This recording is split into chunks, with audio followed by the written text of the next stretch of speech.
A partir de agora, Programa do Avesso. Programa do Avesso. O programa com outro lado da Som Maior. Oferecimento: Bistec Supermercados, muito mais que economia. Cardio Day, uma vida saudável começa por você. Heraldo Construções, Atlantis Residence, Spirit of the Sea, Fiat, aqui é Duna. Freta, desde 1958, compartilhando os melhores momentos da sua vida. Metropolitan Mall, entre e se encante. Saint Beer, convirta-se a boa cerveja. E Unesc, experiência que tem valor. Venha para a Unesc, a nossa universidade. Se os tímpanos estão lubrificados e a mente calibrada, segura na cadeira, ajusta o volume do rádio, sintoniza direito a bagaça que tá começando aqui na Rádio Som Maior, comigo, Mano Dal Ponte, ela que pode fazer a cagada que ela quiser, que ela vai ser solta hoje. Hoje ele me solta. Ele solta, ele é bom, advogado coco roxo, ele solta. Tudo certo, então. Tu pode fazer hoje é o tudo dia. que E hoje tu quiser. É sexta, né? Hoje tá propício. Hoje é dia fazer bom. Bagunça. Vamos perguntar pra ele se sexta-feira tem mais bronca. Será que tem, mano? Na profissão. Será que tem na Sexta-feira, política também, domingo à né? noite. Já trabalhou com política, já, né? É só bronca, né? Grande, é só bronca, entendeu? Só com os peixes grandes. Programa do Avesso no ar. Hoje é sexta-feira, estamos ao vivo. Mas antes de apresentar o nosso convidado e as broncas, que dia é hoje, meu querido Marlon? Agora no programa do Avesso, os fatos mais importantes do dia que você não precisa saber. Sério mesmo? Mas pra que isso? Ainda faz eu perder meu tempo. Podia tocar uma música, né? Ai, vamos jogar baralho. Notícias que você não precisa saber. Programa do Avesso. Oferecimento: Dugas Pizza Delivery, um jeito novo de fazer pizzas. E Parrilha del Fuego, onde a tradição e a gastronomia se encontram. Uruçanga anexo ao Ventuno. Que dia hoje, vai? Teu dia hoje. Hoje é dia do publicitário. É verdade? Claro, dia do publicitário. Gente, parabéns. Hoje, a todos os meus amigos, que a mãe também não entende o que eles fazem como até profissão. Hoje, dia do publicitário. Meu nono morreu sem saber o que eu fazia de verdade. Quando não teve jeito de explicar o que era publicitário pra ele, não teve jeito. Eu tentei, mas não deu. Sabe que Como é que tem os cursos de publicidade hoje em dia, mano? Eu não sei, faz tempo que eu não converso com a galera. Eu acho que é uma profissão bacana, é legal, é diferente, né? Dá pra apresentar programa de rádio. Dá, pra ganhar bem. Né? Também não. O que Beto mais? Carreiro morreu no dia de hoje. Nós entrevistamos o braço direito dele, né? O braço direito ela dele. Trabalhou não me lembro o nome dela. Não me lembro. Mas ela veio com o circo, né? Foi com o circo. Foi com o circo. Tá, quem mais? O Brandon Lee, já viu essa história do Brandon Lee, o filho do Bruce Lee? Não, é legal? Ele morreu durante as filmagens do Corvo. Já viu o Corvo, Marlon? Não viu? Corvo é um baita filme, um filme muito legal mesmo. E tem uma cena que ele levava um monte de tiro, era alvejado, e alguém colocou uma bala de verdade e ele levou um tiro no meio das filmagens e morreu. Tanto que ele foi substituído no meio da filmagem por outro ator, entendeu? Só te ver. Quem é a Adriana Lessa? Parente do Lessa? Não sei. Aniversário hoje, atriz brasileira completando 48 anos. Deve ser, parente do Adelor, vai. Quem mais? Chega, vai, apresenta o nosso convidado. Vai, vamos estar por aqui, semana acabando, tá fresquinho, tá uma delícia, verão maravilhoso, né, Ivo? Gosta de verão, Ivo? O sol tá especial, principalmente na sexta-feira pro fim de semana. Hoje tá bom, né? Ivo Carminati, prazer tê-lo aqui com a gente hoje, tudo bem? Igualmente, tranquilo, parabéns pelo programa, em especial o dia do publicitário aqui. Viu, né? Viu no dia, né? Mas eu senti aqui onde é que eu tô metido. Tu acha que é bucha, Ivo? Você acha que o quê? Que é tranquilo, entrevista? Parabéns, mas à disposição aí. Prazer estar aqui. Ivo, sempre que eu ouvi o seu nome, a Pete brincou no começo, mas sempre que eu me lembro de ouvir o seu nome, era sempre relacionado a alguma coisa grande. Alguma pica grande. Ele é famoso, né? É nome grande, né? Nome grande, entendeu? Né? Quer dizer, quanto maior o problema, dizia, não, o Ivo Carminati vai. Como é que você fez pra evoluir pra isso? Você gosta da bronca, da coisa boa? Olha, eu gosto de confusão. A confusão é que desafia no bom sentido, juridicamente, naturalmente, esse vernáculo, né? Mas é o que desafia o profissional a enfrentar o problema grande, vamos dizer assim, né? Sentindo ou vindo o problema para desafiá-lo. Aí você também fica grande, né? No jogo, né? Você enfrenta e se prepara para isso, para enfrentar com maior desenvoltura, mas sentindo-se desafiado pelo tamanho e a complexidade do problema que se apresenta. Mas quanto maior, o risco de perder e ganhar também é grande. Quer dizer, isso acompanha o advogado? Mano, você tem que, nessa complexidade, você tem que armar a sua trincheira, né? A sua trincheira dentro de um processo é a sua prova. como é que você vai enfrentar o outro lado? O que você tem de armas? E são as armas que você pode produzir, que é a sua prova para apresentar um julgador. E a partir daí, então, o restante é um pouco da experiência, do estudo, e vai desenvolvendo isso. Isso desde pequenininho? O Ivo já era assim, colégio marista, enfim, sempre gostou desse meio? Confusão, sempre gostava de uma confusão. Eu lembro que nós participávamos lá, e o Betinho estudava lá, o pai da Piti, e o Maninho também, que eu lembro bem deles ali. C1, Centro Estudantil Ouro Negro. Foi a primeira eleição que nós concorremos, acho que era a 4ª série do ginásio ali. O Roberto de Oliveira era o nosso candidato a presidente. O Newton Nuremberg é o que ganhou essa eleição. E aí já foi o primeiro marco, a primeira experiência de participação comunitária, participação em colégio de secundarista, então, o que me levou essa experiência para a Universidade Federal, a participar da eleição do Diretório Central, e a escada e a caminhada começou por aí. Por que você decidiu pelo direito? Era paixão? Mas, mano, você sabe que eu fiz 2 vestibulares para medicina, eu queria ser médico. Saí do Marista, minha turma era uma turma boa, as meninas passaram em odonto, que eu lembro, bioquímica e medicina também, e eu não passei. Mas aí eu fui estudar em Florianópolis, fui fazer o tal do Barriga Verde. Na época era o cursinho? Era um pré-vestibular. Era medicina? Medicina, era um espetáculo aquele curso, sabia tudo. Chegou na prova, rapaz, eu não conseguia abrir aquela apostila para responder. Esgotado. Mas tu era estudioso? Resultado, sim, aquele curso foi... Mas era o que? Esgotamento mental? Mental de tanto estudar. Aí quando eu falo sabia tudo, aquelas apostilas, decore salteado da frente para trás e de trás para frente. E chegou no dia da prova, ainda bem que eu rodei, porque eu ia desistir do curso. Não ia aguentar a medicina. Não tinha nada a ver comigo. E aí ali já decidiu ir pro direito ou não? Não, eu fiquei, mano, 1 ano eu acho parado. Sem estudar, sem nada? Sem nada, esgotamento total, vamos à recuperação. E aí fomos para a atividade física, competição, atletismo e muito treinamento, cuidar da alimentação. Recuperei e é o direito que eu quero. E aí fiz o vestibular no final do ano, passei na primeira turma e começamos um bom curso. E de lá para cá é paixão pelo direito mesmo? Não tem como não se apaixonar. Olha, o cliente chega no escritório, é como se fosse a primeira causa. Essa é a paixão do profissional. Senão ele não se mantém. A atividade da advocacia é bastante estressante.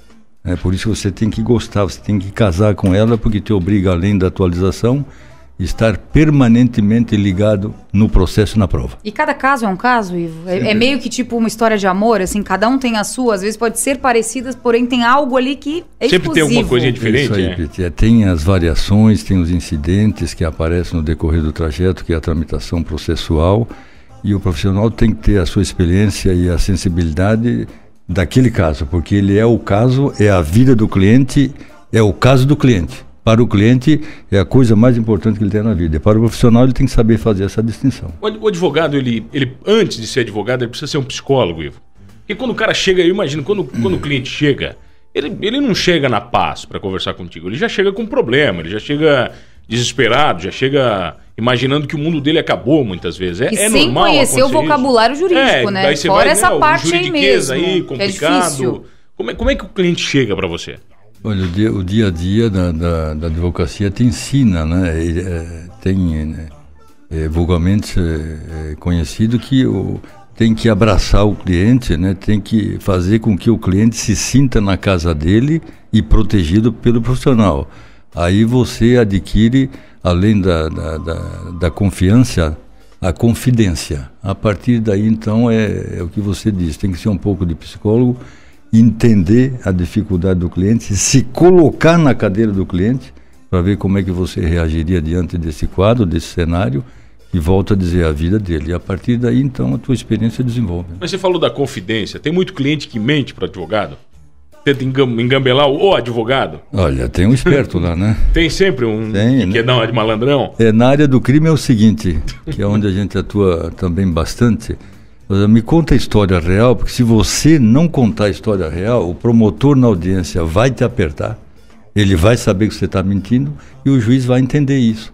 E o advogado vai estar despreparado porque o cliente omitiu alguma informação importante para aquele momento da audiência do julgamento do tribunal do júri. Logo de cara, tu já coloca as cartas na mesa e diz, vamos conversar agora de homem para homem. A experiência recomenda isso, senão você acaba também sendo vendido nessa história. Tem que tomar os cuidados, porque o detalhe faz a diferença no processo, no julgamento, principalmente na área criminal. A experiência te faz ser muito objetivo e direto? Não dá para conversar. Não tem meio termo, cara? Não pode ter tem que ser reto. Volta, entendeu? Nessa conversa, porque além da atividade bastante intensa, né? Você tem que se preparar psicologicamente e estrategicamente para a audiência. Então não tem muita volta na conversa, ela tem que ser linear, tem que ser papo reto, então, para que você possa desenvolver a sua estratégia do processo. Quando perdeu o primeiro caso, como é que foi? Você lembra, assim, do sentimento? A derrota ensina, né? A derrota, ela ensina, e todo profissional, ele tem os seus embates com vitórias e derrotas. É evidente que a derrota, quando eu falo ensinar, preparar melhor o recurso, ou a prova ficou um pouquinho fragilizada, encontrar um outro mecanismo para fazer o recurso junto ao tribunal e principalmente a sustentação lá no Tribunal de Justiça, que é o 2º grau. Mas aí faz uma reflexão, o que houve de errado isso? Um documento que faltou, uma testemunha que não confirmou o fato específico, a perícia que poderia ter encaminhamento diferente. Então tem uma série de incidentes que ocorre dentro do processo, mas sempre a derrota ensina. O mundo jurídico é meio igual nos filmes, Ivo? Eu tenho que perguntar pra ele. Até no direito, tu vai colocar o cinema, cara. Você é meio igual, você tem aquela... Deixa eu discordar da Piti aqui um pouquinho nessa questão. Tem mesmo, Ivo? É que a nossa legislação, e aí o assunto é pertinente, porque o Moro está fazendo as alterações e vai mandar... meados de fevereiro, essas alterações que vai repetir a possibilidade do júri que a gente vê nos filmes nos Estados Unidos, que é o acordo da pena junto ao promotor. Essa cultura era impactante, porque não é a nossa cultura, é a cultura do direito americano. Essa reforma, ela é profunda para desafogar o judiciário. E a partir daí o profissional tem que estar preparado para o embate com o promotor, dizendo, não, eu tenho essa prova inocente do meu cliente. Não, eu vou pedir uma pena de 12 anos para ele porque ele matou a traição, vamos dizer, com essa qualificadora. Não, ele se defendeu e fez assim para poder proteger a sua vida ou da família dele. E aí a negociação da pena. Esse é o direito americano que a gente vê no filme, que pode, aliás, que está na reforma do Código Penal e do Processo Penal que o ministro Moro está mandando para o Congresso agora. Isso é bom, Ivo. Vai dar agilidade. Exige dos nossos profissionais da advocacia um preparo mais contundente, porque é mudança de cultura, e essa cultura ela não se implanta de um dia para o outro. É uma cultura secular, então, que a gente tem aqui no nosso direito, mas que não é assim. Para explicar o entendimento, então hoje no processo jurídico do Brasil, quem define a pena é o juiz, é isso? Não, a lei dá as penas, né, mínimas e máximas. E aí, mas no caso desse júri com os jurados ali, muda o negócio, tem uma negociação ali, é isso? Mas vai ter a referência, né? A pena mínima, vai ter essa referência na lei, obrigatoriamente. A conduta tal, matar alguém, pena mínima de 6 a 20 anos. E a partir daí, então, tem as variáveis. Se matar com emboscada, etc., tal, que são os qualificadores, a pena dobra e parte do mínimo de 12 anos. Nesse novo sistema, como é novo, não dá para falar, mas o sistema americano é assim, tem essa referência legal. Você falou de matar, essa história toda. Como é que o advogado faz para não trazer para ele essas energias negativas que alguns clientes acabam levando para o escritório? Como é que você consegue, separar o lado humano do lado profissional? Essa pergunta é boa, porque no início a gente sofria junto com o cliente, e principalmente no Tribunal do Júri. Saía de lá... Tenso? Muito tenso, e trazia toda aquela energia. Ela, naturalmente, criava dificuldades no sono. Hoje você tem, além do preparo, a gente sempre brinca com o ombro mais salgado e calejado, além de ter uma estrutura no escritório interna, que tem a água que corre, a cachoeira que brilha, pássaro que canta e tal. Então você trata com o cliente também dentro desse ambiente o problema dele. Doutor, estou quase com sono aqui. Não, mas é bom porque nós estamos tratando de tiro e facada, então vamos ficar assim. Essa energia vai para a fonte lá, não é? E aí você acaba também aprendendo a fechar a porta do escritório, deixa os problemas lá, senão você não vive direito. Mas isso não foi em um ano? Não. Quer dizer, isso é uma história que você tem de quase 40 de advocacia? Pete, você sabe que eu entrei aqui, no momento que eu entrei, diz o mano... Puxa, faz tempo que não se vê, é verdade, você não tinha cabelo branco. Não, verdade, eu falei pro doutor, a última vez que eu vi ele ainda tava pretinho o cabelo. 37 anos de aprendizado. Tava pretinho, né? Tava pretinho, doutor. E nesses 37, Ivo, teve algum caso que te chocou mais? Que realmente mexeu com a tua humanidade? Que disse, poxa, esse doeu mais em mim? Não, a gente fez mais de 120 júris. Aqui eu tinha parceria com o ex-deputado Ronaldo Benedetti, né? Que a gente fazia sempre em dupla os júris.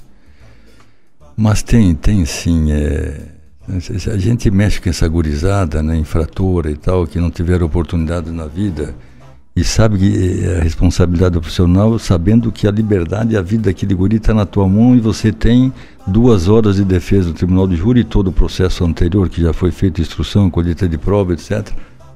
E a pena pode ser mínima de 12 anos, e pode chegar a 20, até 30. Não vai cumprir isso, mas enfim, eu tenho 2 guris presos, eu tenho que tirá-los de lá. Não era processo meu, só fiz o júri. Mas enfim, é um incêndio que causou comoção na cidade e eu vou buscar a soltura deles. Hoje ou amanhã a gente tem que enfrentar essa situação. Esse me marcou porque eram 2 guris inocentes aí. E tem outras situações que eu poderia registrar, isso é mais recente. É um caso antigo, o cliente foi de Araranguá, foi condenado. E eu fui buscar a absolvição dele depois de 15 anos, apareceu a prova.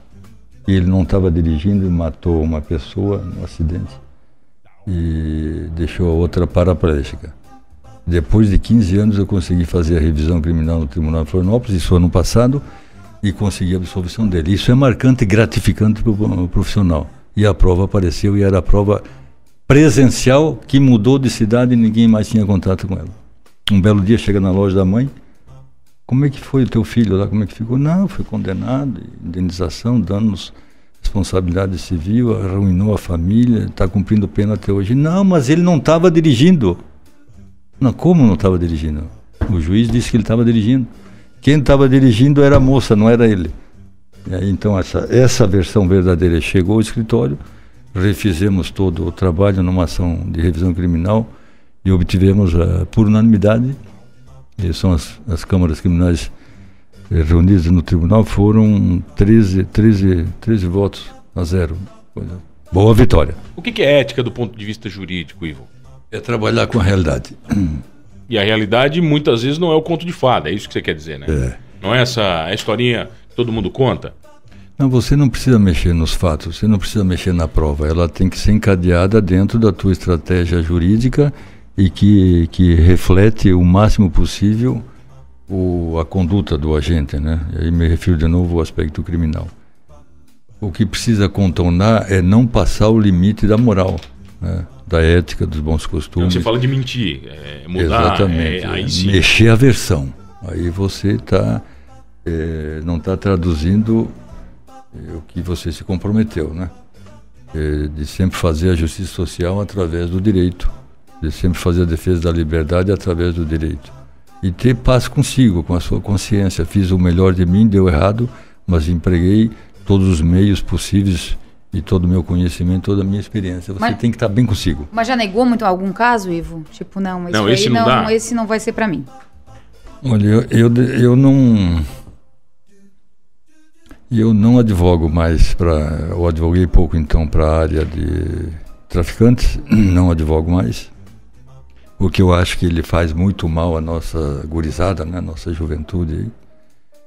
E faço sempre a defesa dos idosos e das crianças. Então afasto um lado que eu acho que é nocivo à sociedade e trago, pelo outro lado, a proteção do desprotegido, normalmente o idoso, senhoras viúvas e tal, né? E a gurizada. Enquanto tem criança desprotegida, a gente faz até pela paixão da profissão, né? Tá certo, vai quem tá aqui hoje, Pitbull. Doutor Ivo Carminati, estão mandando aqui, ó, manda um abraço pro doutor Ivo, fala pra ele alegria. Sempre. Só que a palavra-chave dele, né? Alegria? Alegria. Ah, é? A gente já volta aqui no Avesso, estão com mais alegria, doutor Ivo Carminati, vai. 私は白渦春人です。本日成長の家のお話をさせていただきます。きっと皆さん幸福になると思います。ぜひ来てください。Programa do Avesso. Programa do Avesso. Oferecimento: Bistec Supermercados, Cardio Day, Heraldo Construções, Fiat Duna, Freta, Metropolitan Mall, Saint Beer e Unesc. Voltamos, Pittsburgh, onde? Programa do Avesso no ar. Já precisou de advogado? Uma vez só. Mas tá bom, então. Foi trabalhista, assim, mas... essas coisas. Já fez trabalhista alguma vez, Ivo, não? Fiz, mas não gosto. Nós temos bons profissionais aqui nessa área, mas eu não atuo nela. Ivo, tu nunca foi da balada igual o Jaci? Não, eu fui DJ, eu vi o Foi menino. DJ também? Foi DJ, Ivo. Fui. Olha, rapaz, eu vi uma entrevista de vocês com o menino aqui. Fiquei com inveja dele. Foi Sabe ontem? tudo. Foi ontem, os três DJs, pô. Aí na época que o Jaci fazia o som, onde é que eu fiz? Eu acho que eu fiz no União Mineira, no início lá. Eu lembro bastante dessa música, Santa Esmeralda. Olha só onde é que nós estamos, entendeu? Mas era casa cheia e pista cheia também, Direto, né? Mas o Jaci é mais velho que tu. Sim, Jaci é mais velho. O Jaci é o segundo da família, né? Por ser advogado, por ter um nome, né, uma aura em volta do seu nome, você tem que ter uma conduta mais ilibada. Você é meio que obrigatório, assim, tem que andar na linha. É da profissão um pouco isso. Você tem que ser um pouco reservado, ou reservado, enfim, né? Nesse sentido, porque tem uma história, uma imagem que precisa ser defendida todo dia, a todo momento, né? Não tem como. Mas isso às vezes enche o saco, Ivo? Tem que manter essa postura ou é tranquila? Não, é tranquilo, né? Porque se a atividade física era sempre um bom companheiro, é uma bela companhia, a leitura mais ainda. Então, faz o que gosta, não tem tempo feio, é só alegria. Então, Ivo, vem cá. E política? Você se envolveu desde cedo, você falou com a política? Você sempre, eu vi santinho seu já, político. Você foi candidato ao quê? A vereador? Tem e-mail aqui, Ivo Carminati 2010. Eu vi o santinho seu uma vez, eu me lembro, cara. Fala do cabelo no santinho. Não. O cabelo acho que era preto. Tá mais escuro, né? Acho que era mais pretinho. Mas tá aqui, Ivo Carminati 2010. Foi a campanha, né? Conheça a vida e as propostas dos seus candidatos. Exatamente. É isso aí. Mas eu comentava contigo, mano, ali fora do estúdio, quem passa pela universidade sem que haja participação efetiva no movimento estudantil, ele passa pela metade da universidade, porque a universidade te tira do conforto quando desafiado e participativo com relação ao movimento estudantil, é onde você aprende a falar, se apresentar, perder a vergonha e enfrentar, e mais ainda, se preparar para enfrentar o embate, porque são todos preparados, vamos dizer assim, né? Naquele momento do movimento estudantil que você está descortinando, é um mundo diferente. Tenho saudade. A universidade me ensinou muito, e aqui presto uma homenagem ao meu amigo que foi embora cedo, né, o Lédio Rosa de Andrade, foi meu presidente do DCE, eu era diretor social naquela época, e cuidava dos shows.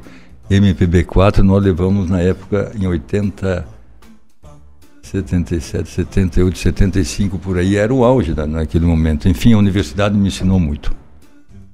E num curso que eu sempre desejei, para os embates, que era o curso de Direito, na Federal de Santa Catarina. Defendeu muito político na vida como advogado? Defendo até hoje. Até hoje defende. Os nossos prefeitos são muito perseguidos. Mas isso é o ônus da profissão político? Olha, nós temos um Ministério Público muito atuante, que os bons prefeitos estão pagando pelos prefeitos pouco zelosos, vamos dizer, com a coisa pública. Mas acho que há um excesso. Porque assinar um documento que seria a homologação de uma licitação de uma estrada, o prefeito passa a ser responsabilizado como se o orçamento tivesse sido superfaturado. É nessa área que a gente advoga hoje. Então, ele passa a ter os bens todos bloqueados e lá no final absolvida. Então você imagina e essa é uma ação que demora, a ação civil pública e mais o processo criminal. Ele passa seguramente 5, 6 anos nesse calvário dele, no final é absolvido e a reputação dele sai arranhada mesmo assim. Mesmo absolvido. Isso a gente já viu algumas vezes, né? De políticos absolvidos e a reputação já foi, né? Já quebrou, né? Já não consegue repor mais. Nós temos aí não só secretários de Estado, que a gente fez a defesa também, foi para a imprensa como bens bloqueados, para a opinião pública ele está condenado. Já é ladrão, já é corrupto, não adianta, já é tudo assim. Ele rasgou o crédito dele perante a sociedade civil. Mas o político já não sabe um pouco disso quando ele decide ingressar na política, Ivo? Esse risco é inerente à atividade, né? Porque em qualquer documento, eu nunca esqueço quando eu fui para a Casa Civil, o primeiro documento que eu assinei diz o deputado, hoje senador Jorginho Melo, essa aí é a tua primeira prova documental das ações que você vai sofrer quando sair dessa cadeira de secretário da Casa Civil. E é bem assim, você está correndo risco junto. Então precisa ter em todo o procedimento, em todo o processo, em todo o andamento da gestão administrativa, os cuidados necessários, que seria a preparação de provas, são documentos públicos, né? Para você usar se eventualmente for demandado. E eles se escutavam? Era na gestão do Luiz Henrique da Silveira, né? Ele foi um cara legal? Esse cara não devia ter ido embora, rapaz. Eu acho que ele foi ser governador lá do outro lado do mundo, sabe? Ele foi muito cedo, fez muita falta ao Estado, ao país. Mas ele está presente conosco, ele está olhando aí o nosso dia a dia de Santa Catarina, deve estar contente, enfim. Mas olha o seguinte, o Luiz era uma pessoa à frente do seu tempo. Ele enxergava, né, o que a gente não enxerga e não enxergava. Todo mundo fala isso dele, né? Sobre o Estado. Eu vou dar um exemplo. Tinha que fazer o saneamento básico em São Joaquim, porque ele via que São Joaquim era a Suíça brasileira, como vai ser e tal, pelas características. Aí desenvolveu ameixa, desenvolveu a pera. Aquele vinho, era o vinho e teste, e a Cavitz, o João Paulo era o presidente na época, porque é a versão da Serra. A Serra tem a sua vocação nessa área. O vereador não tem dinheiro para fazer o saneamento lá, tira de um outro local. E façam o saneamento para salvar lá. Que lá é mais importante. Isso nós estamos falando há 20 anos atrás, né? Mais ou menos. Então jogou quantos anos para frente? Primeiro vamos salvar o lençol freático que precisa, né? Para desenvolver essa fruticultura e a vinicultura e por aí vai. E mandou tirar de um outro município, enfim, fez lá, e isso há 20 anos atrás projetou 100 anos para frente. As coisas funcionavam no governo dele? No olhar. No olhar a gente já sabia o que ele queria, o que estava errado, o que tinha que fazer. Não tinha duas conversas, era aquilo, e aí se não tivesse sido realizado, ia chegar para ele naturalmente. Ele ia saber. E a orelha pegava, né? Sabe que ele foi paraninfo da minha formatura? Luiz Henrique. E ele fez um discurso, gente, que até hoje a minha avó fala desse discurso. Tão lindo que foi, mano. Lindo. Todo mundo diz que ele trabalhava muito, não é verdade? Que ele acordava muito cedo e o pau pegava. Tem hoje, eu vou citar esse exemplo aqui, ele não parou de trabalhar. O Eduardo definia bem, é moto contínuo, né? Seu motorzinho aqui, ele dá. Aí o Herman, que era o presidente da Ipagre, registra hoje, isso a gente vivenciou também, era o dia a dia dele. Ele estava falando sobre determinado assunto, um projeto de lei que vai para a Assembleia, isso, aquilo, indo no banco de trás do carro, de repente ele apagava, dormia. Dava uma desligada. Desligava. 2 minutos depois voltava com aquele assunto como se já tivesse sido resolvido. A cabeça não desligava. Estava mantido, a agenda com ele estava mantido, mesmo dormindo. Então trazia o assunto direto, 24 horas. Eu gosto de perguntar para todo delegado que vem aqui, se procurar bem direitinho, todo mundo tem um crime nas costas. É mais ou menos assim? Olha, eu vou te dizer o seguinte... Bem profundo, vai, bem... Eu sei o meu. Mentira! O Luiz Henrique tinha, assim, processos infindáveis. Começou lá com o prefeito de Joinville, o Ministério Público. Tinha um procurador lá que incomodava muito com a implantação do Bolshoi, né? Do Teatro Bolshoi lá no início, porque eram verbas públicas federais. Então ele tinha inúmeras ações. Né? Tinha uma equipe de advogados contratados de Joinville que fazia defesa das ações civis e por aí afora. Nunca teve uma condenação. E aí nós tratamos da cassação dele lá no TSE em Brasília. E aqui é uma inconfidência que me permite contar isso, não tem, já está julgado. Primeira vez que eu vi o Luiz Henrique, ele sofreu com aquela situação da cassação, que era a vida dele. Primeira vez que eu vi o Luiz Henrique derramar uma lágrima e dizer assim, se eu merecer a cassação, que me cassem. Foi difícil ouvir isso, mas muito difícil.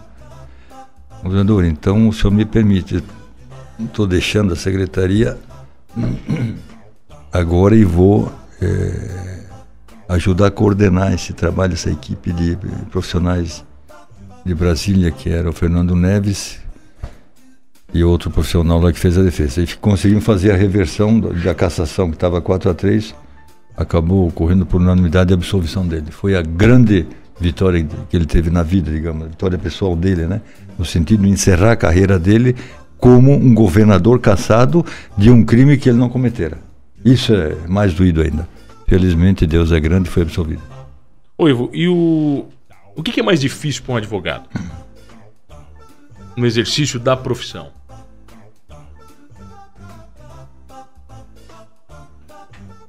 Olha, nada é fácil então, né? Vou ter respondido com o outro lado da moeda. Por que nada é fácil? Porque o cliente te leva ao problema. Volto a dizer, o problema da vida dele. E você tem que, naquele tabuleiro de xadrez, que é o processo em si, que é a tramitação, seja civil ou processo penal, você tem que encaixar a conduta dele dentro de uma linha sempre absolutória, né? A gente não trabalha como assento de acusação. E construir essa prova, muitas vezes tu chega e bate na parede, que faltou esse elo da corrente. Essa parte é que me preocupa. Olha, tem esse vácuo, tem essa fragilidade e aqui pode ter uma pena tal. Mas já teve muito lapso de madrugada, dormindo, dizendo, não, tá aqui, eu vou te confessar isso, sabe? Mano. Isso acontece. Achei você sonha com uma situação. Não, mas isso é hilário, você está gozando da gente. Não, aos ouvintes, eu estou falando a verdade. Já encontrei a solução quando acordei. Isso é uma situação inusitada, né? Esse cara deve ser maluco, mais ou menos. Não, mas isso realmente acontece, aplica essa prova e vai para o resultado. Oi, e a OAB incomoda muito o advogado? Do ponto de vista ético ou de condução? Porque eu já fiz muito trabalho como publicitário para advogado e eu sei que muita coisa não é permitida, né? O advogado não pode falar de números, né, em virtude da ética. Como é que funciona isso tudo? Você não pode divulgar muito o que você faz. Nós temos, a nossa OAB é muito atuante aqui em Santa Catarina, né? Sempre os presidentes, agora com o nosso presidente Rafael Horn, tem um tribunal de ética forte, um conselho de ética forte lá na seccional. E aqui com o nosso presidente agora, o Rafael Búrigo, ela é bastante atuante, fiscaliza os profissionais, tem as denúncias, é o órgão de classe que mais pune, né? Seja advertência, suspensão da atividade por um período, existe muito cassação. Isso? Acontece mesmo em cassação não tem mão na cabeça não. O que cometeu a irregularidade, infringiu o código de ética da OAB, o conselho aplica a mão pesada mesmo. Eu falo isso porque... isso é bom, isso é muito bom. Eu cito o direito americano, né? Lá o advogado, ele é um negócio muito estranho. Como publicitário, né? Viajando pelos Estados Unidos e até vendo material, os advogados americanos, eles comunicam um absurdo. Né? Eles chegam a comunicar o seguinte: olha, você quebrou a perna, vem aqui que eu te ajudo, vamos processar o governo. Sim. Sabe assim, é um negócio muito louco lá. É um negócio... E eles falam mesmo, né? Vem que o processo, vem que a gente vai ganhar. Eu já ganhei 2.000 casos. Eles expõem tudo mesmo. E ações milionárias, né? Esse exemplo seu e o exemplo também do cigarro, né? Contra as grandes empresas, o McDonald's também, né? Que teve grandes ações nesse sentido, de demandas específicas de cidadão, de elemento de gostar mesmo do x-salada, vamos dizer assim, né? E que tenha um efeito colateral, causou dano, comprovou-se, foi movida a ação pelos profissionais e houve composição, por causa do precedente, uma condenação, assim como o cigarro, né? Acordos milionários foram feitos em função do estrago na vida do cidadão pelo fumo específico. Mas isso não vai mudar no Brasil, essa característica da comunicação para o advogado? Essa nossa situação é um pouco diferente, porque aqui sai pelo voluntarismo, quer dizer, foi opção sua, você sabia que o cigarro faz mal, a lei colocou aqueles lembretes ali, etc. Então, se você fizer a opção pelo cigarro e o pulmão foi embora, você não pode dizer que não sabia disso e que a culpa é da fumageira ou do fabricante do cigarro, um pouco diferente em relação lá. Oi, existe muito advogado picareta? Eu gosto da Pete por isso. Essa é queima-roupa.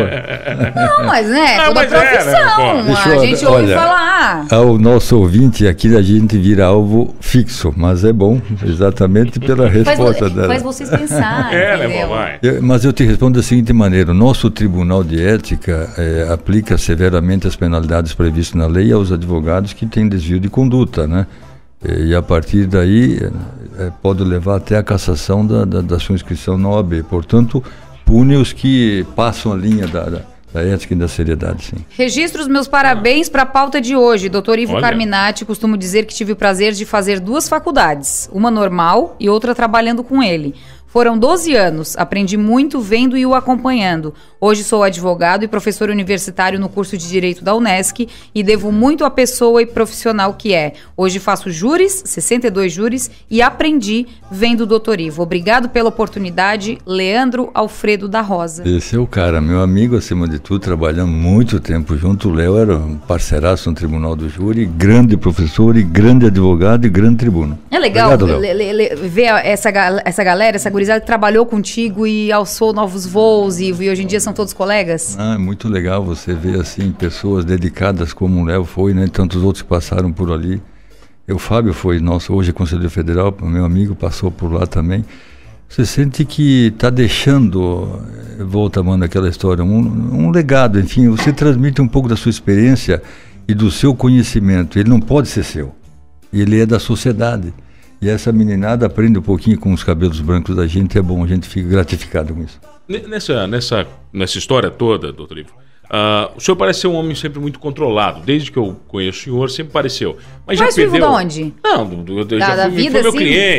Foi até meu cliente. Já trabalharam Ivo, juntos? Né? O Mano é legal de trabalhar? O que tu acha aí? Recomendo. Recomenda? Eu não recomendo, Ivo. Olha, mas doutor Ivo, o senhor já perdeu a conduta? Já encostou um fio no outro? Já deu uma... Sabe, já ficou muito nervoso. Gritou, assim. Eu imagino o Ivo gritando, né? Tu imagina? Não, o Ivo tem cara de brabo, né, cara? Imagina ele gritando, o cara já fica meio cabreiro, né? Mas já aconteceu, Ivo, de sair da zona de conforto, já? Olha, já saí sim. Mas dentro do trabalho profissional, naturalmente, né? E principalmente no Tribunal do Júri. Fizemos aqui grandes embates, eu cito com o Dr. Francisco Bissoli Filho, um promotor muito aguerrido, hoje procurador, o Jackson Correia aqui, porque eles eram muito incisivos, muito aguerridos. E aí, naturalmente, você tem que equilibrar o jogo. Você vai apanhar na frente do jurado, você está entregando, né, um resultado por aí. E aí acaba te levando, te obrigando a elevar os decibéis dentro do Tribunal do Júri, mas até um limite do controle, não algo descontrolado, porque aí você se apresenta de maneira pouco apresentável perante o julgador. Mas sim, a gente sai um pouquinho do trilho. Alterado? Do trilho. Faz parte. Do jogo, Mas já falou besteira ou não, Ivo? Não. Nunca, assim. Sempre... Esse rigor é necessário ao profissional. Não falar besteira? Não, é necessário essa postura e principalmente em atuação em audiência no Tribunal do Júri. Você não pode perder aquele equilíbrio jurídico, eu vou dizer assim, então, né? Porque aí você perde, descompensa o julgador, perante o julgador e perante os jurados lá, que é algo que precisa tê-los na mão, então. E você sabe quando perder o jogo. Tá bom, a gente não pode perder aqui os nossos patrocinadores. Não tem mais problema. Então nós temos que ir pro intervalo. Vai, quem tá aqui hoje conosco... Ivo Carminati dando aula de direito aqui pra gente. A gente já volta aqui no Avesso, vai. Salve, salve, rapaziada. Beto Cardoso tá em casa. Programa do Avesso, Pitbull, Mano Dal Ponte. Tamo junto. Yeah.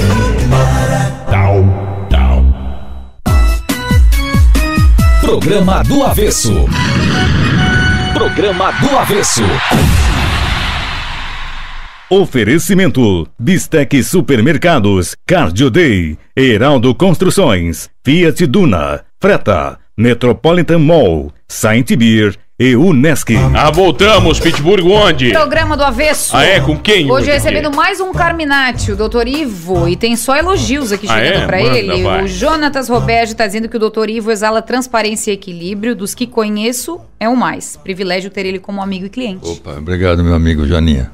Ó, tô valendo aqui o currículo, tá nos currículos. Eu gosto de ler currículo pra ver, tá aqui, ó. Foi ainda vice-presidente da OAB, tava aqui. Membro do Conselho de Administração das Centrais Elétricas de Santa Catarina, Celesc, membro do Conselho de Administração do Sapiens Park e presidente da SC Parcerias, quando 118 terrenos foram desapropriados para a construção da Via Rápida. Então não é só uma vida de advogado, né, doutor Ivo? Essa é uma fase muito rica da minha vida, mano. De que foi o Eduardo, quando assumiu com a renúncia do Luiz Henrique em 2006, ele esteve no escritório e disse, vai me ajudar lá um pouquinho até dezembro. Abril, dezembro. Não, tá bom, vou, governador. É uma bela experiência, sempre quis ter essa experiência. Pedido do governador não dá pra negar também, né, Ivo? E pedir dessa maneira, né? Vai lá me ajudar um pouquinho. Com carinho, né, governo? governador? Pô, uma ajudinha, dá uma mãozinha aí, Ivo. Fizemos um bom relacionamento com o Eduardo, até em função dessa proximidade. Mas os 6 meses foram 6 anos. E é claro que esse tempo ele acabou ajudando a cidade, né? Você estava, como o Adelor diz, no núcleo de poder, você define o orçamento e o cobertor sempre é curto. E os 118 terrenos da Via Rápida, que onde se iniciou, que era uma obra incrédula, vamos dizer assim, era gozação, foram desapropriados e pagos aqui no cartório em Criciúma. Então, toda sexta-feira eu trazia em torno de 10 cheques para entregar aos proprietários no cartório, assinava a escritura e já levava a escritura, porque o Tribunal de Contas exigia isso. E esse foi o nosso legado à cidade, nosso auxílio. Ninguém acreditava? Não, era gozação, né? Isso, eu passei muito trabalho, porque aí tinha com os amigos lá do clube, para provocar, eles vão jogar uma caixa de cerveja que vocês não inauguram essa rodovia data tal. Eu jogo 2. Segura quantas? Perdi algumas, naturalmente, mas ganhei outras tantas aí. Né? E a obra está aí. A obra mais importante foi essa? Desse seu momento e envolvimento? Você acha que a Via Rápida foi a mais... Eu citaria 2, né? A absolução do Luiz Henrique, a obra física em termos de infraestrutura, inquestionavelmente a cidade não vai ter uma outra obra dessa. Depois o Paulo continuou, Paulo Melero, o Vampiro veio, deu segmento, o João Fábio, enfim, é uma obra contínua aí que é a 10 mãos, né? Mas a absolução do Luiz Henrique mudou a história do Estado e principalmente, isso eu sempre friso porque é importante registrar o seguinte, a incorporação do BESC ao Banco do Brasil. Em 2006, o Eduardo presidiu o Comitê Gestor do Estado e o Ricardo Rabelo era o nosso diretor do Tesouro. Ele expôs lá nos gráficos dele, enfim, BESC, 80 milhões de juros por mês. E nós íamos atrasar o 13º naquele ano. Quando se vê um número desse hoje, coisa de bilhão, imagina, até vou atualizar esse valor posteriormente. Entramos nesse desafio. E essa acho que foi a grande obra para o Estado, viu, mano e ouvintes? Porque aquilo sangrava o Tesouro mensalmente. E era muito dinheiro, como imagino hoje. E foram 18 meses Brasília toda semana, uma equipe que o Luiz Henrique montou, e aí tratávamos com o Tesouro Nacional, com o Senado, Banco Central, Banco do Brasil, representando o Bradesco, que era credor também ali, e graças a Deus a incorporação saiu, e essa expertise, ela foi utilizada no Banespa em São Paulo, na época pelo sucessor do Quercia, lá não esqueci o nome dele agora. E o modelo daqui, de vocês? Replicou lá e replicou no BEP também, que era, e no BEC do Ceará, todos os bancos estaduais na época, né, foram incorporados, ou o Bradesco, ou o Caixa, ou o Banco do Brasil, enfim. Mas acho que essa é uma grande obra, enorme, porque fechou um ralo do Estado que não se justificava pagar um juro desse tipo para a União sem que tivesse qualquer tipo de benefício. Mas eu imagino que um processo como esse, em algum momento, te dá até medo, não dá? É um negócio que é gigantesco. Porque você assinar um contrato desse, você pode estar não preso, mas responder a processo o resto da vida por atuação do Ministério Público do adversário. E aqui nunca falei isso. Mas eu lembro quando hoje senador Amin federalizou o BESC, exatamente porque ele não tinha mais condições de viabilidade econômica, e eu nunca imaginava que viesse alguma crítica de lá. Não veio elogio, naturalmente, mas nenhuma crítica no sentido, foi feito errado este documento, esta avaliação do ativo patrimonializado do BESC, ou perdemos as sinergias, que era cláusula de contrato, etc. tal. Nunca tive uma crítica com relação a isso. Isso me orgulha muito. Oi, se fosse deixar um recado para os novos advogados, o que você diria para eles? Num momento que o Brasil está vivendo transformações, um momento um pouco até diferente da nossa história. Paixão pela profissão, acreditar no futuro, temos esperança em função desse momento, mas acima de tudo, o advogado defende a liberdade e a democracia. Essa é a nossa obrigação. Esse postulado é inarredável. Ele é o futuro do país, essa briga. Tem muito amigo que vai pedir consulta de graça pro Ivo? A gente faz isso. Senta pra quando vai se tomar um apaixona café. pela causa. Mas senta com você, vai tomar um café e diz Já assim, pedisse algum caso pra alguém? Pra onde é por que eu exemplo, vou, dá Ivo? pra mim esse caso? Deixa eu... Ah, não, deixa pediu eu... pra ele querer? Pedir pra algum já. amigo, assim, ó, deixa eu resolver isso pra ti. Não, o cliente uma vez queria sair tirar o caso do escritório, vamos traduzir dessa maneira. Não faça isso. Você pode pegar, tem ótimos profissionais aqui na cidade, eu sei que você vai estar protegida, mas eu vou resolver isso pra ti. Confia em mim. Deixa que eu vou resolver. Coisa minha. Tá estudado, aí veio o desafio, né? Tá estudado, tem a solução na mão. Vá para casa, repense e volte. Aí ela pediu desculpa. E o caso ficou... Deu tudo certo? Deu tudo certo. Então isso também é regozijo, vamos dizer, reconhecimento do profissional, né? O cliente retornar e pedir desculpa pela atuação que ele tomaria, pela decisão que ele tomou, então, de retirar o processo do escritório. Isso acontece com qualquer qualquer profissional, e é normal. Não, perdeu a confiança, ou teve um atrito e tal. Tá bom, você leva, está aqui o subestabelecimento. Se quiser voltar, as portas estão abertas. Café com cavaquinho sempre. Isso aí vai ter. Sempre vai ter Mas lá. nesses 37 anos de profissão, tem algo que ainda não fez, Ivo? Que sonha em fazer, que gostaria de fazer? Voltar a ser DJ? Voltar pra pista? Quer voltar a tocar, Ivo? Como estou na pista, né? Não, essa parte eu acho que já foi. Mas eu tenho sim algo ainda a realizar, que eu gosto muito de estudar e ler, enfim.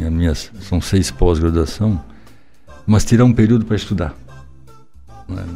Vamos preparar então esse momento mais lá na frente. Você consegue tirar férias ou não? Você estava falando pra gente que não dá nunca pra desligar 100%, mas você consegue... Não, uma semana é só pra mim. Pisar na areia, ficar de boa, fazer uma viagem. Viajar, desligar o celular, dar uma tomar sumida. Uma caipirinha. Ninguém é de ferro, né? Você sabe que não fazia aquele intervalo de fim de ano aí, quando o fórum entrava em recesso, hoje é indispensável. Comecei a fazer há pouco tempo, fiz, gostei e vou aumentar. Nunca fazia por quê? Porque não se permitia? Era muito de não se permitir, dizer que tinha que trabalhar direto? Tinha um pouco disso? Era uma agenda mal administrada, né?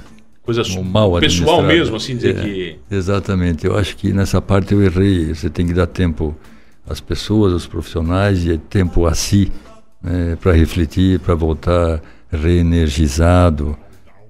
Você enxerga o mundo diferente, enxerga o processo diferente, o relacionamento com o cliente é outro. Bom, isso, falar o óbvio normalmente é bom. Né? A gente acaba também refletindo com o óbvio. Né? Você consegue ficar sem fazer nada? Sabe assim? Não, aquela coisa, você deita no sofá e nada, não estou fazendo eu nada. Eu tô lendo. Você está lendo? Vou buscar alguma coisa. Aquela desligada na mente, assim? Não, só quando tira aquele cochilo que é necessário e importante, senão você vai ler, né? Mas tu faz academia, né? Eu já te encontrei na academia. Todo dia. Te inveja, viu? Te inspira no Ivo. Eu me inspiro nele, né? Olha só, estamos juntos nessa então. Olha, a academia, a corrida, enfim, a atividade física, eu acho que equilibra bastante essa atividade estressante que a gente tem. Você volta sempre muito mais equilibrado na conversa. Você falou que gosta, você falou que gosta de ler, entendeu? O que mais você faz, assim, o Ivo, na vida pessoal? Pesca, Ivo, não? Pesca? Não, Ivo não, mas tu não tem cara de pescador. Mas os amigos pescam, não tem cara de pescador. Não, eu já peguei bastante peixe no sul de Água Parada e no mar, mas nesse tempo já foi, né? Mas é a viagem, né? Ela é importante, viajar, ela é necessária também, sempre descortina. Quando você viaja, você muda, né? Você volta diferente de toda viagem. Total, né? Essa é indispensável. Você busca inspiração em alguém? Você tem hoje ídolos, pessoas que te inspiram? Sim, na faculdade a gente tinha referência para o Tribunal do Júri. Hoje o ministro Jorge Mussi, por exemplo, era um grande advogado nessa área. Ele sempre deixou as boas referências para a gente. Tem um Dr. Scheffer também, que foi presidente do Tribunal de Justiça na advocacia civil, grandes referências. Mas hoje essa gurizada que está vindo, né, em termos de mestrado e doutorado, são todos muito preparados. Né? A gente também se espelha não só nos antigos, mas nos novos que fizeram esse pós-doc por aí afora. Por isso que a gente fala, não, eu quero tempo para estudar. Dá para aprender bastante com esse pessoal mais novo.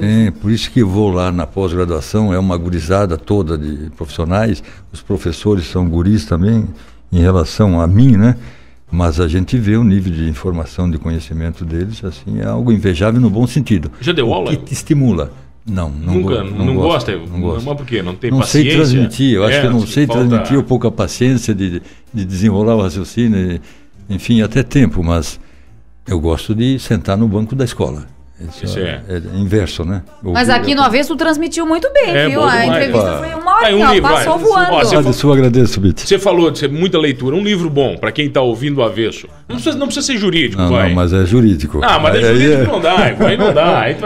Aí ninguém vai entender nada. Eu não vou ler esse que tu vai indicar. Depois eu te mando, então. Mas daí esse jurídico aí ninguém vai entender nada que você tá falando, pô. Não, mas é sempre nessa literatura. É sempre nessa literatura. O restante... você vai buscar informação nos periódicos e tal, e por aí desenvolve. Você não acha que essa linguagem jurídica vai ficar mais fácil com o tempo, Ivo? Ela não tá ficando mais tranquila? Não dá pra modernizar um pouco isso? Falar umas gírias, vai, jovem. Você tem que... A comunicação é você se fazer entender, então, né? Vocês são aqui no microfone e sabem bem como é que é essa história. Sair um pouco do rigorismo jurídico e trazer uma linguagem mais popular. Esse é o caminho que a gente pode... transmitir um pouco da informação, do aprendizado que se teve e da experiência, principalmente. Olha, doutor, não dá tempo pra mais nada, só dá tempo pra eu pedir fazer uma cagada pra gente pra você ajudar a tirar a gente da cadeia, pode ser? Fico à disposição. Nunca defendeu ninguém por ter falado coisa no ar, besteira? Já defendeu? Não, sou advogado de jornalistas aí, sou advogado de jornal também, acho que tem alguns excessos por parte... Não do jornalista, porque ele tem a obrigação de informar e informar bem. Mas o outro lado querem tirar proveito, que se diz ofendido. Sempre tem. Aquela aventura, não tem aventura aquela? Do processo para ver se leva alguma coisa. Isso tem que... Porque o jornalista tem a missão de bem informar. Ele faz um trabalho social, informativo, democrático e dá liberdade acima de tudo. Esse é o caminho da liberdade da informação. E por aí já aconteceram várias vezes. É isso, doutor. Obrigado pela presença. Prazer recebê-lo aqui. Prazer fechar a semana com você, Ivo. Toda minha, obrigado pelo convite. Sempre à disposição. Forte abraço aos nossos ouvintes e a vocês aí. Alegria. Show.